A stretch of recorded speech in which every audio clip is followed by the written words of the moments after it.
equipped with, in my opinion, the best floater in NBA history. Yep, I don't even think it's close. I agree. Parker's floater is the best ever, and I think it's beautiful to watch. He worked on and perfected the... All right, welcome back to another After Dark, everyone. Hope you all are having a good night. Hope you guys had a good day. I had a suggestion in the comments to check out some Tony Parker stuff. And I'm realizing, yeah, I've never reacted to anything Tony Parker related so far. Closest thing was like Tim Duncan. So let's check this out. This is a video from Andy Hoops, and it's simple. How good was Tony Parker actually? Let's start from here, and then we can work our way out. If there's interest for it, then we can dig a little deeper into Tony Parker, because offensively, there's a lot to cover when it comes to this dude. He was awesome. His floater was awesome. He was a very unselfish player. And yeah, I'm looking forward to this actually, because I miss Tony. Tony was awesome. Anyways, I'm going to link the original video down below in the description, like I always do. So you guys can check out the channel if you haven't yet. Eddie he has a huge channel, so I'd be shocked if you're not subscribed at this point. Everybody else, please leave this video a like. Helps out a ton. You know how the YouTube game goes. Let's check this out. Tony Parker, one of the greatest point guards of all time. A player who was a huge part of the Spurs' success over the last 2 decades.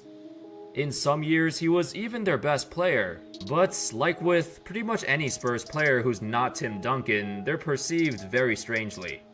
How's it going, fellas? My name's Andy, and with Parker joining the Charlotte Hornets, I thought it'd be a good time to talk about his career and how good he was during his prime. Oh, wow. 6 years ago, yeah, okay. But before we start, I'd like to give a shout out to my sponsor, SeatGeek. SeatGeek is an app that aggregates ticket prices from all over the web to help you find the best deals for games, concerts, Broadway shows, and other events. The prices marked in green are good, while the ones in red are bad. I used the app to buy tickets to a Knicks game last year, and the process was very smooth. You can also see the view from your seats before you buy them, so that's awesome. Yeah, I like Use that. my promo code ANDY at checkout to get $20 off your first purchase. Thank you to SeatGeek for sponsoring this video. Alright, let's get started. Let's do it. Now, when it comes to all-time rankings or all-time point guard rankings, Parker is, ranked very inconsistently. He could very well be a top 10 point guard of all time, but others put him nowhere close to that level because, well, he played most of his career with the best power forward of all time. That's a huge advantage to have, and yet, that same advantage hurts his own individual perception. Some say that Parker would be nowhere near as good if he didn't have Duncan taking the pressure off of him. And Can't we say that about every point guard ever, though? You know, when they were actual point guards and not shooting guards in disguise as point guards, though. You know, that's the 1-2 punch. There's some truth to that, but I think it's incorrect for the most part. First, let's take a look at Parker's accolades. He's a 6-time All-Star, 4-time All-NBA, the 2007 Finals MVP, and a 4-time champion. For the majority of the 2005-06 season, he led the league in points in the paint, which was absurd for a 6'2" point guard. Yeah, that floater. No point guard in NBA history has led the league in points in the paint before. Throughout his entire career, that has been the best part of Parker's game. In his prime, he was incredibly good at getting to the rim and finishing in the paint, equipped with, in my opinion, the best floater in NBA history. Yep. I don't even think it's close. I agree. Parker's floater is the best ever, and I think it's beautiful to watch. He worked on and perfected the move very early in his career and made it mainstream. I know, it's such a quick release too. I loved it. I hated it when he was playing against us, but I love it as a hooper. Other point guards started to adopt the floater and use it more often because they realized it was a great option to have. If there's a big man in the paint trying to block your shot, you need some way to score the ball, and the floater became the best option. Parker was never an exceptional athlete to begin with when it comes to jumping or contorting his body in midair like a Derrick Rose or Russell Westbrook. No. He was a rather average-sized point guard with average strength and physical tools. Yeah, but he was quick as hell. So when it comes to athleticism, that's where his athleticism went, pure speed. So that's why the floater became so important to him. He needed that move to score. Yeah, he couldn't dunk. On top of that, Parker's passing skills have become somewhat underrated. He was never a flashy passer, nor was he ever considered a top passer in the league, but he was solid. Coming into the league at just 19 years old, Coach Popovich was infuriated with Parker's style of play. He tried to mold Parker into becoming a pure point guard because that's what the team needed. Instead, they got a score-first, erratic young player who was out of control a lot. I know. Pop, man. He ended up with Parker and Ginobili, two wild cards in their positions. Went against everything that Pop stood for until he learned to trust him. Once he learned to trust him, he just let him do what they do. Over the years, though, the team accepted Parker and the way he played the game. He slowly became a better passer at his own pace and became more willing to find the open man, instead of just playing like an undersized shooting guard. However, with all of Parker's exceptional skill in the paint, he had a lot of weaknesses in his game. Early on in his career, he was not a great shooter at all, and while he did get better as he got older, his poor shooting used to cost the Spurs a lot of games. In the playoffs, there were times when opponents would sag off of him to double-team Tim Duncan. It was really easy to do because Parker was not a threat from the outside, so defenders can double and then quickly recover. This hurt the Spurs a lot, especially against teams like the Lakers, who had more star power and great perimeter defenders. Another issue was Parker's defense. He was never known as a lockdown defender, and he had his fair share of lapses. But the thing is, his mediocre defense did not hurt the team as much because he had Tim Duncan in the back, anchoring the paints. So any player who blows by Parker would probably get stopped at the rim anyway.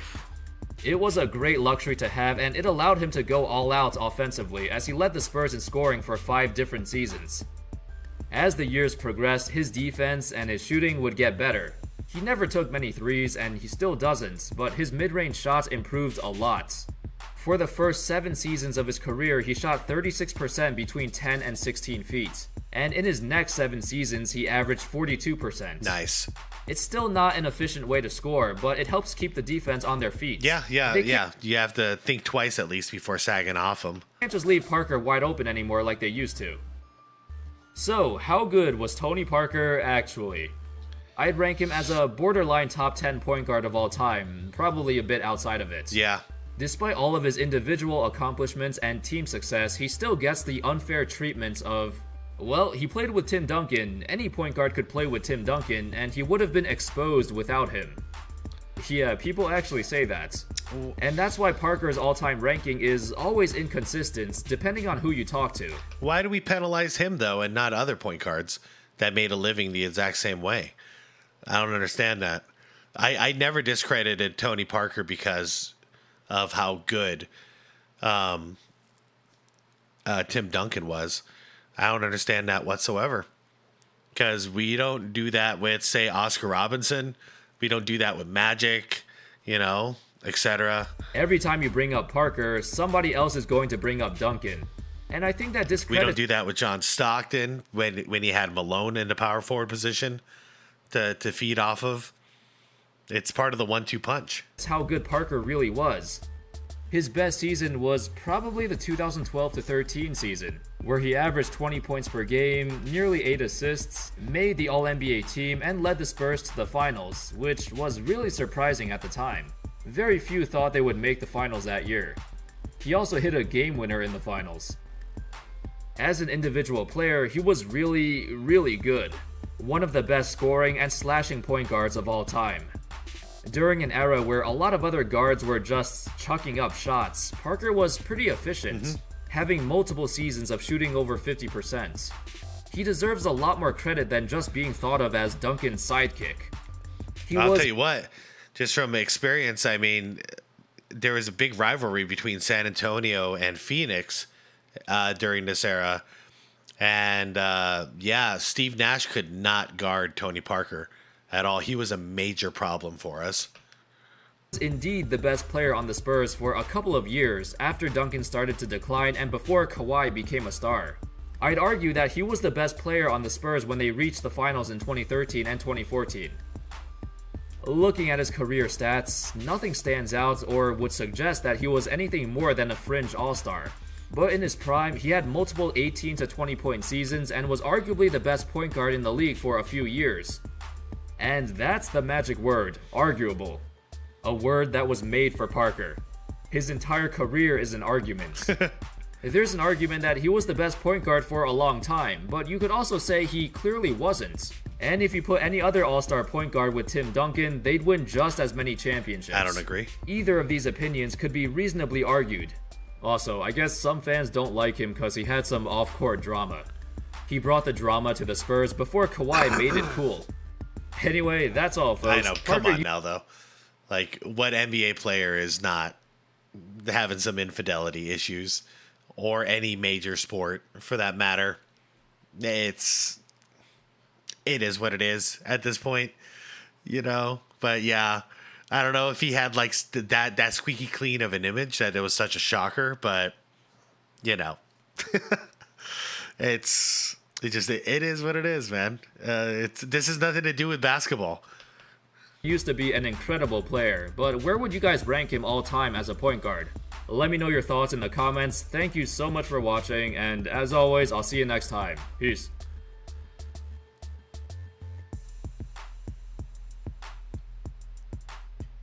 Well, where do I rank Tony Parker? I never really ranked him. He was just solid.